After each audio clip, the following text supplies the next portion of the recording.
Guerre en Ukraine, des Ivoiriens pris dans l'engrenage du recrutement russe.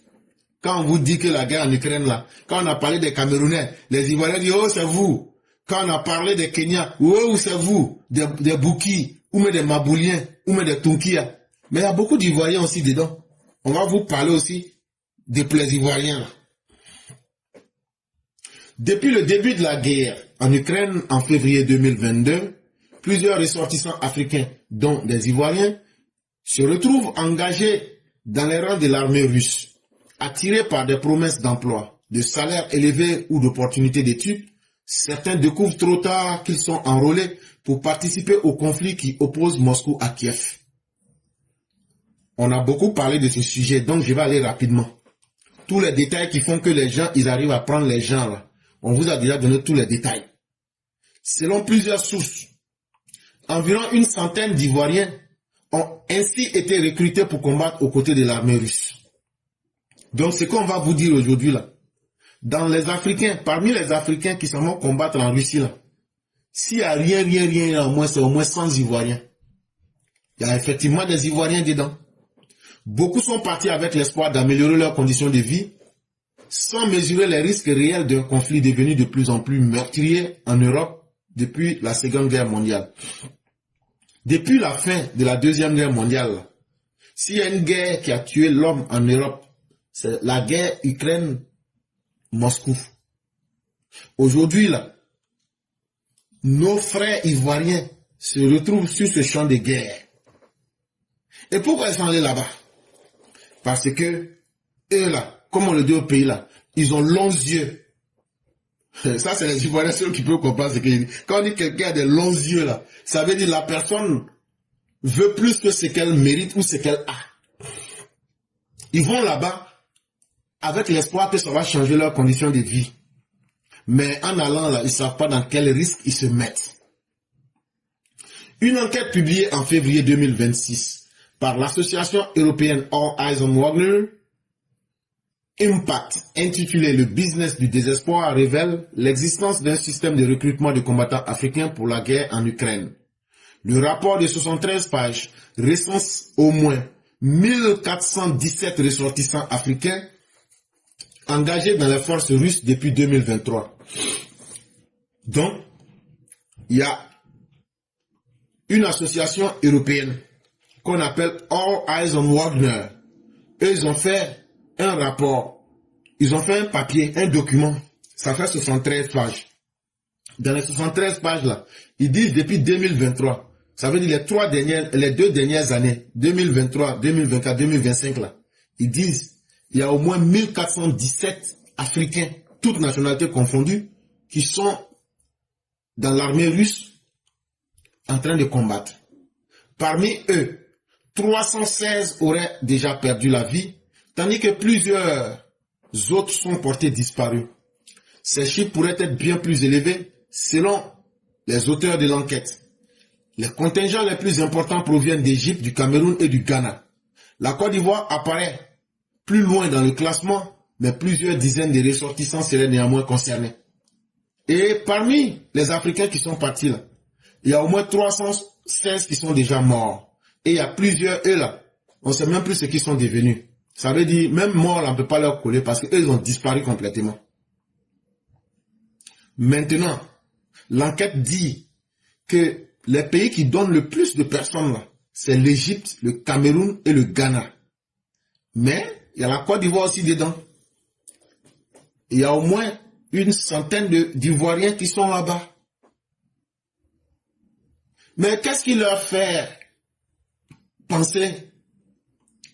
Qu'est-ce qui leur donne l'espoir que cette guerre va s'en sortir? Simplement des promesses de salaire et de nationalité. Ce qui fait que beaucoup parmi ces Africains-là vont dans cette guerre-là. Il n'y a pas d'autre secret. Ils vont là-bas parce qu'on leur promet qu'on va leur donner de l'argent et puis la nationalité russe. Le mode opératoire repose sur des promesses particulièrement attractives. Ce sont une prime initiale pouvant atteindre plusieurs milliers de dollars, un salaire mensuel d'environ $2500, une assurance santé et même la possibilité d'obtenir la nationalité russe. Je vous ai déjà dit, dans l'avant-dernier article qu'on avait lu là, ils ont des systèmes. Si tu es bien formé, ou bien tu étais déjà milicien, ou bien tu étais habitué aux armes, ton contrat là, on peut te donner déjà une première partie jusqu'à 30 millions. Si tu n'es pas trop bien formé, entre 20 et 25 millions. Après, on te dit, quand tu vas arriver là-bas, 2500 $, ça veut dire on va te payer comme ça, comme 1 250 000 francs CFA par mois. Tu vas recevoir ça comme salaire. On va te donner une bonne assurance. Et puis, quand tu vas finir la guerre, là, on va te donner la nationalité russe. Comment ils font pour pouvoir avoir les gens? Comment les Russes font pour pouvoir avoir les gens? Des publicités circulent sur les réseaux sociaux, dans différentes langues, ciblant particulièrement les jeunes Africains confrontés au chômage et à la précarité économique. Et donc là, ce que vous ne savez pas là, dans les différentes langues, ils ont formé des agents des services de renseignement russes, des services du FSB. Et donc là, ces gens-là, ils ont tout mis en œuvre pour vous attirer sur les réseaux sociaux. Comme c'est là-bas, il y a beaucoup de jeunes sur TikTok, sur Facebook. Et maintenant là, ils parlent plusieurs langues.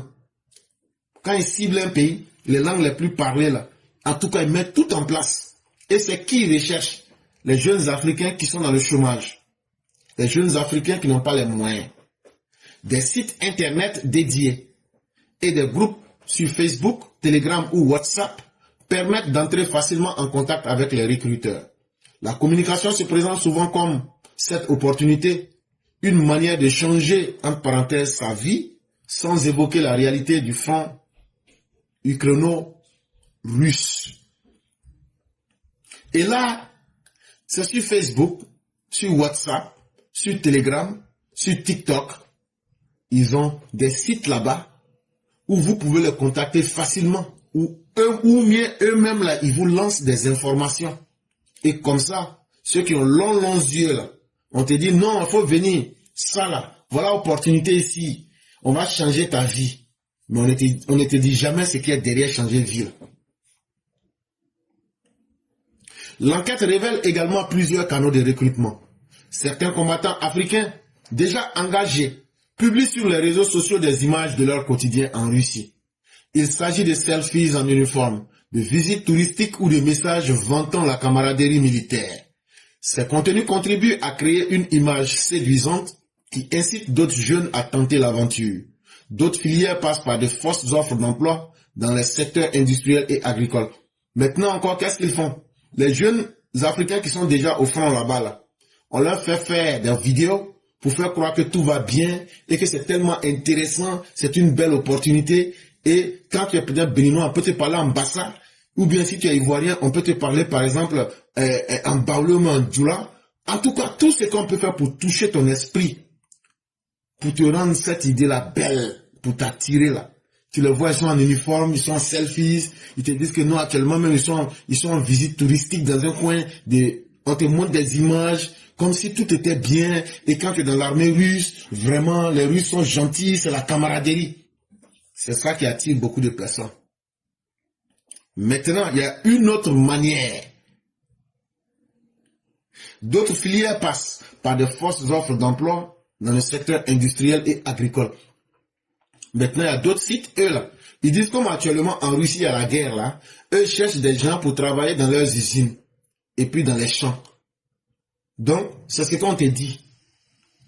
Des candidats recrutés pour des postes supposés en Russie découvrent après leur arrivée qu'ils sont dirigés vers des centres militaires. Donc, quand on te dit que toi, tu vas aller travailler dans usine, on te donne un grand salaire. Ou bien tu vas aller travailler dans le champ avec un grand salaire, toi, tu es content. Tu penses que c'est la vérité. Mais une fois que tu mets les pieds en Russie, là, direct, camp militaire, centre de formation militaire. Le système exploite aussi les filières estudiantines.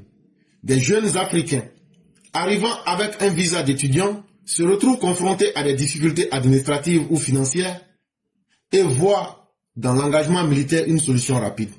Maintenant, il y a une autre voie encore. Ça fait maintenant la 4e stratégie. Tu quittes dans ton pays en tant qu'étudiant africain. Tu as tous les papiers. Et tout va bien pour toi. Tu es allé, c'est dans le cadre normal des études pour revenir. Mais qu'est-ce qu'ils font? Quand tu arrives en Russie, là, C'est avec l'administration russe que tu vas faire tes papiers. Là-bas, là, on te crée des difficultés. On met des bâtons dans les roues. Toi, tu n'es même pas russe, tu ne comprends pas russe, tu es arrivé, tu te donnes les études. Mais les papiers que tu dois avoir, et tu dois aller vers l'administration russe pour avoir ces papiers-là, on te rend ça difficile. Et quand tu n'as pas les papiers, tu vas tourner sur toi-même. Et donc, il y a beaucoup de jeunes, quand c'est comme ça, pour pouvoir contourner le problème, ils rentrent dans l'armée russe. Mais c'est fait exprès pour les pousser à ça. Il y a une cinquième possibilité qui est utilisée. Les migrants piégés et les recrutements forcés. Certains migrants africains en situation irrégulière en Russie ou en Biélorussie seraient également confrontés à un choix qui leur est imposé, celui de l'expulsion ou de l'enrôlement dans l'armée. D'autres encore sont recrutés par l'intermédiaire des réseaux d'immigration clandestine ou d'agences de voyage qui servent de relais. Maintenant, les rares Africains qui se retrouvent dans des pays qui sont liés à la Russie, quand on t'attrape que tu es un clandestin, on te dit, bon, voilà. Soit on va t'expédier dans ton pays, ou bien quelque part hors de nos frontières, mais si tu veux aussi, tu peux rentrer dans l'armée. Et ça se passe beaucoup en Russie, et les gens n'en parlent pas. Ça se passe beaucoup en Biélorussie, les gens n'en parlent pas. Il y a encore une autre stratégie. Recrutés par l'intermédiaire des réseaux d'immigration clandestine ou d'agences de voyage. Il y a aussi des réseaux clandestins. On vous dit d'immigrer vers ces pays-là. Vous acceptez ou bien des soi-disant agences de voyage qui ne sont que des centres de recrutement. Initialement menés par le groupe paramilitaire Wagner dans les pays où il a déjà implanté ses bases comme la Centrafrique, le Mali ou le Burkina Faso, ces recrutements se sont progressivement étendus dans d'autres pays africains dont la Côte d'Ivoire, le Ghana, le Kenya et la Sierra Leone. Donc, aujourd'hui, là, les gens de Wagner que vous voyez sur le terrain, là, ils ne viennent pas seulement pour exploiter les ressources de ces pays-là illégalement. Ils ne viennent pas seulement pour être des mercenaires, mais ils sont aussi des recruteurs. Si on vous explique tous ces détails-là, c'est pour que vous ouvrez les yeux, pour que vous expliquiez ça à vos parents, de se méfier. Et donc, les Wagner aussi, ils sont là.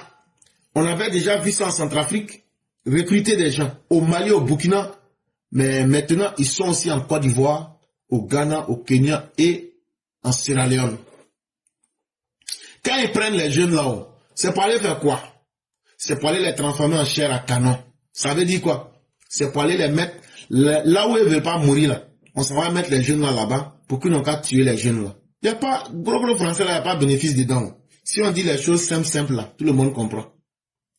Pour les organisations qui suivent le dossier, ces pratiques reposent sur une asymétrie d'information. Les candidats sont attirés par des promesses économiques sans connaître la réalité de la guerre. Beaucoup se retrouvent rapidement envoyés sur les lignes de front, parfois après une formation de très courte durée. Le rapport évoque ainsi une stratégie qui transforme les jeunes Africains en combattants de première ligne dans un conflit qui ne les concerne ni de loin ni de près, qui ne concerne ni leur pays ni leurs intérêts directs. Donc, quand tu acceptes tout ça, là, eux ne t'ont pas promis pour que tu reviennes vivant. Donc, on te met là où eux n'ont pas envie de mourir. Là. C'est là-bas, toi, on t'envoie. Là, toi, là, tu vas devenir leur cobaye. Maintenant, quand on te prend comme ça, là, ils ne te disent pas la vérité. C'est ce qu'on appelle l'asymétrie d'information. Ça veut dire l'information que toi, on te donne là, avec eux, leurs intentions, là, c'est pas, ça colle pas. C'est quand tu es sur le terrain maintenant, là, voilà toi, voilà ta réalité. Là. Tu dis si je savais, mais si je savais n'a pas de queue. Là maintenant, là, ton destin maintenant, là, ça ne dépend plus de toi-même. Et quand tu arrives là-bas, là, comme on t'a envoyé pour que tu sois chair à canon, là, pour qu'on a qu'à te tuer facilement, là, est-ce qu'on te forme bien même? Et en quelques 30 jours, on dit il faut aller au front, tu es déjà prêt. Ça fait simplement pitié. Mais si on n'en parle pas pour que nous prenions conscience, aujourd'hui la Russie est en train de transformer l'Afrique en un réservoir qu'elle est en train de puiser les ressources humaines. Un phénomène qui inquiète en Afrique. La multiplication de ces cas commence à susciter l'inquiétude dans plusieurs pays africains. Des familles signalent la disparition des proches, partis travailler ou étudier en Russie, d'un tel reste sans nouvelles. Et donc aujourd'hui, si tu vois ton enfant, tu entends que non, ton enfant est parti en Russie ou bien, hey, faut plus te fatiguer. Il est dedans. Il t'a dit, oh, il t'a pas dit, oh, vrai là, il est déjà parti. Donc tout ce que tu peux faire, faut commencer à organiser funérailles. Faut commencer à organiser funérailles. Ça là, ça va te faire mal, mais moi je préfère te dire ça. Oh. Pour les observateurs, cette situation met en lumière la vulnérabilité de nombreux jeunes Africains confrontés au chômage et à l'absence de perspective. Un terreau fertile pour les réseaux de recrutement liés à la guerre. Dans ce contexte, la sensibilisation et la vigilance des autorités deviennent essentielles pour éviter que d'autres Ivoiriens ou encore Africains ne se retrouvent à leur tour pris dans l'engrenage d'un conflit lointain et particulièrement meurtrier. La guerre qui se passe en Ukraine et puis en Russie là. Ah, ça tue l'homme dedans d'air. Ça là, c'est pas film hindou. Hein. C'est qu'on te dit là, c'est pas amusement. Si tu t'en vas dedans, tu sais pas où, tu vas mourir là-bas. Pour ne pas mourir, faut rester chez toi. Tout ce qu'on va te dire, quelque chose qui est lié, si c'est pas pour venir en Amérique, si c'est pas pour venir en Europe de l'Ouest là, toi-même là, depuis quand tu as vu quelqu'un qui allait faire aventure en Chine, quelqu'un qui allait faire aventure dans la zone de Russie là, et puis on dit il a réussi. Je n'ai pas dit il n'y en a pas, hein, mais la quantité d'hommes et de femmes qui viennent en France, aux États-Unis, dans les pays que je viens de citer, les pays occidentaux là. En tout cas, il y a de fortes chances là-bas. Quand tu compares un aventurier qui est en Europe de l'Ouest ou même aux États-Unis, et puis les aventuriers qui sont en Chine et puis en Russie là, il y a de fortes chances que être en Occident est mieux. Et ça, c'est quand il n'y avait même pas encore la guerre. Maintenant, en temps de guerre, là, toi, tu vas te mettre dans ça. Ah, ça là, si tu reviens vivant, c'est ce qui va nous étonner. Donc, ce que nous, on peut faire, on va continuer à sensibiliser. On va continuer à informer. L'autorité pourra faire ce qu'elle peut, mais c'est à toi-même là d'arrêter de donner ta vie facilement.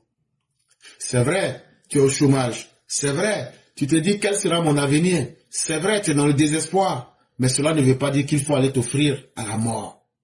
Faut rester vivant pour pouvoir gagner quelque chose. C'est vraiment utile pour ta propre vie. Sinon, tu t'en vas t'offrir à la mort, cadeau.